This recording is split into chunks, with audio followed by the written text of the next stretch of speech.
భయపడ్డట్టు అనిపిస్తుందా? భయం లేదు. నా గొంతులా నా గుండెలు ఎప్పుడు నాకు అది ఆ డెఫినేషన్ తెలియదు నాకు. ఈయనేనండి రేవంత్ రెడ్డి అలా బాబులతో నేను కాలేదు. భీకరంగా ఎక్కడ పడితే అక్కడ ఎత్తుకపోయి హత్యలు చేసే టైంలోనే తెలంగాణ వాదాన్ని పట్టుకొని తిరిగినాము. ఈయన బాస్ చంద్రబాబు నాయుడు వచ్చి పల్లెల మీద దమనకాండ చేస్తుంటే ఎదురెళ్ళి వాళ్ళకి అగేన్స్ట్ గా మేము యాత్రలు చేసిన వాళ్ళం. మేము పాలకుర్తి పోరు బిడ్డల యాత్రలు అని చేసిన వాళ్ళం. ఓపెన్ కాస్ట్ సైడ్ పోయి తిరిగిన వాళ్ళం మేము. ఈ వీళ్ళైతే కూడా భయపడతాడు. ఆఫ్రాల్కి ఇంత పానం తీసుకుంటే పోతుంది, కానీ పుడతారు వచ్చారు మొలకలు పుట్టిరు. వీళ్ళు చచ్చిపోలేదా? 69లో చచ్చిపోతే పుట్టలే 1200 మంది. మళ్ళీ వాళ్ళు మేము చచ్చిపోతే మళ్ళీ పుట్టేటోడు ఉంటాడు. ఈ గడ్డనే త్యాగాల గడ్డ. ఇక్కడ కూడా భయపడిస్తే బెదిరేటోళ్ళు కాదు.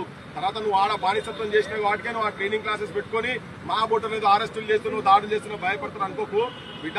అంతిమ స్థాయి వరకు చీల్చి చెండాడుతాం ఒక్కొక్కరిని. ఈ ప్రాంత ఔన్నత్యాన్ని, ప్రాంత గౌరవాన్ని కాపాడేందుకు అమరుల సాక్షిగా వాళ్ళ ఆశయాలు నెరవేరేదాకా పుట్లాడుతూనే ఉంటాం.